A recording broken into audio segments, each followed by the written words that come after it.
ഉണ്ടോ? ഇത് 2 കാലിൻ്റെ ഒരു മെറ്റൽ ബൈമെറ്റൽ തെർമോസ്റ്റാറ്റാണ്. അതായത് ഈ തീപ്പിടിക്കൊള്ളി കഴിഞ്ഞ് ഇതിനകത്ത് എത്തുമ്പോൾ ഇതിൻ്റെ സ്പീഡ് കൂടും.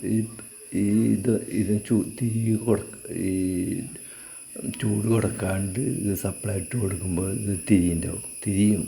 പക്ഷേ ഇതിന് ഈ തീപ്പിടിക്കൊള്ളി ഇതിൻ്റെ ഹീറ്റ് മെറ്റൽ പാർട്ടത് ചൂട് കൊടുക്കുമ്പോൾ ഇത് ഭയങ്കര സ്പീഡിൽ തിരിയും, ഹൈ സ്പീഡിൽ തിരിയും. പിന്നെ ചൂട് കുറഞ്ഞ സ്പീഡ് കുറയും.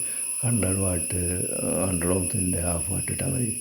വേണ്ട 2 ലെഗിൻ്റെ അതായത് മാച്ച് സ്റ്റിക്ക അല്ലെങ്കിൽ ലാമ്പ, മറ്റേ സിഗരറ്റ് ലാമ്പ് പോലുള്ള അതൊക്കെ ഉപയോഗിച്ച് കഴിഞ്ഞാൽ ചൂടാക്കി കഴിഞ്ഞാൽ മതി. അങ്ങനത്തെ സ്പീഡ് ഇൻക്രീസ് ചെയ്യേണ്ടതാണ്. ഈ ഫാൻ ഇതൊക്കെ 12 വോൾട്ടിൻ്റെ ഫാനുകളാണ്. ഇത് 12 വോൾട്ടിന് വോൾട്ടേജ് കൊടുക്കുമ്പോൾ ഇതിൽ വോൾട്ടേജ് കൂടുന്നുണ്ട്. അപ്പോൾ ഇത് 12 വോൾട്ടേജ് ചൂട് തട്ടുമ്പോൾ ഈ വോൾട്ടേജ് കൂടുന്നുണ്ട്. 12 വോൾട്ടിലല്ല ഇത് തിരിയുന്നത്. ഇത് തിരിയുന്നത് 12 കുറഞ്ഞ വോൾട്ടേജിലാണ് തിരിയുന്നത്. അപ്പോൾ ഈ ചൂട് കൊടുക്കുമ്പോൾ ഇതിവിടെ വോൾട്ടേജ് കൂടി വരുന്ന ഇതുകൊണ്ട് അപ്പോൾ ഇതങ്ങനെ നല്ല സ്പീഡിൽ തിരിയും. ചൂട് കുറയുമ്പോൾ ഫാൻ്റെ സ്പീഡ് തിരിയും. കുറഞ്ഞ ഒരു പർട്ടിക്കുലർ പൊസിഷനിലെത്തും. അതൊരു കഴിച്ച. പിന്നെ വേണ്ട ഇത് ഒറിയില്ലേ ഇങ്ങനെ ഒറിയില്ലേന്നാണ് തീത്തണ് വേണ്ട. ഇതൊന്നും അറിയില്ലേ? ഇതൊരു 5 കാലെന്ന് പറഞ്ഞാൽ വേണ്ട. 1 ഇവിടെ, 2 ഇവിടെ, 3 ഇവിടെ, 4 ഇവിടെ, 5 ഇവിടെ, 5 കാലിൻ്റെ.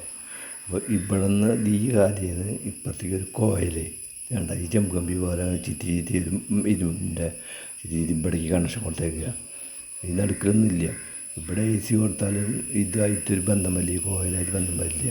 2 പോയിൻറ്റ് ഇവിടെ നിന്ന് ഇങ്ങോട്ട് AC ഇങ്ങോട്ട് കിടക്കും, ഇതിന് ഇങ്ങോട്ട് മാത്രം കിടക്കുന്നത്. പിന്നെ ഇവിടെ ഇതിൻ്റെ ഉള്ളിൽ എവിടെയും ടച്ച് വരില്ല.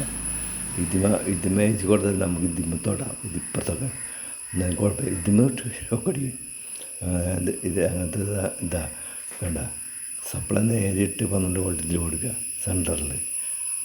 എന്നിട്ട് ഇവിടുന്ന് കപ്പാസിറ്റർ വേണ്ട. ഈ കപ്പാസിറ്റർ ഈ സാധനം ഇതാണ് ഈ കപ്പാസിറ്റർ എന്ന് പറഞ്ഞ സാധനം. അത് കണ്ടത് ഇത് വാല്യൂ കൂടുന്നതിനനുസരിച്ച് സ്പീഡ് അതിൻ്റെ പൾസ് വിട്ട് കൂടി കുറഞ്ഞു വരും. ഇത് ചാർജിങ് ഡിസ്ചാർജിങ് ചെയ്യും ഈ കപ്പാസിറ്റർ വേണ്ടത് ഇത്ര പന്ത്.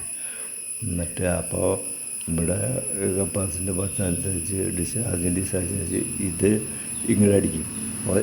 ഏതെങ്കിലും ഒരു പൊസിഷനിൽ ഇത് ഇവിടെ തന്നെ ടച്ചായിട്ടിരിക്കും.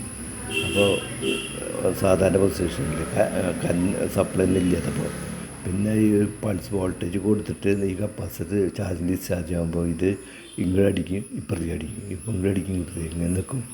അതിന് റെസിസ്റ്റൻസ് വെച്ച് ഇങ്ങോട്ട് വെച്ച് ഇതിപ്പോൾ ഒരു 100 ഓംസ് അല്ലെങ്കിൽ 1 റെസിസ്റ്റൻസ് വെച്ചാൽ മതി. എന്നിട്ട് അതിനെ ഇവിടെ നിന്ന് ഇങ്ങോട്ട് വരിക എന്നല്ല. 2 ലാമ്പുകളുടെയും ഈ പൾസ് കൂടിയിട്ട് ഇതിൻ്റെ എങ്ങനെയാണ് നെഗറ്റീവ് പോയി വേണ്ട 12 വോൾട്ട്.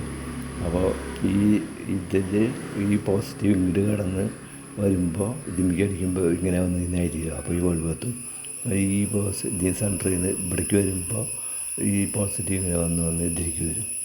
അപ്പോൾ ലൈറ്റ് കത്തും. പക്ഷേ ആ സമയം ഇത് കത്തില്ല. ഈ ഒരു ലാമ്പ് ഒരു സമയം മറ്റേ ലാമ്പ് എന്താണെന്ന് വെച്ചാൽ ഇതായിട്ട് കണക്ഷനില്ലല്ലോ. ഇത് ഇങ്ങോട്ട് വരും, ഇതങ്ങോട്ട് അടിക്കും, ഇപ്പോഴത്തെ ഇതാക്കിയാൽ അതൊരു പ്രത്യേക സർക്യൂട്ടുകളാണ്. ഇതിന് ഇപ്പോൾ കഴിഞ്ഞ പ്രാവശ്യം പറഞ്ഞത് ഇതിൻ്റെ ഒരു സ്വിച്ച് വെച്ചിട്ട് കാറിൻ്റെ ഇതുപോലെ അങ്ങോട്ടും ഇങ്ങോട്ടും നീക്കണ സൈഡ് ഇൻഡിക്കേറ്റർ പോലെയാണ്.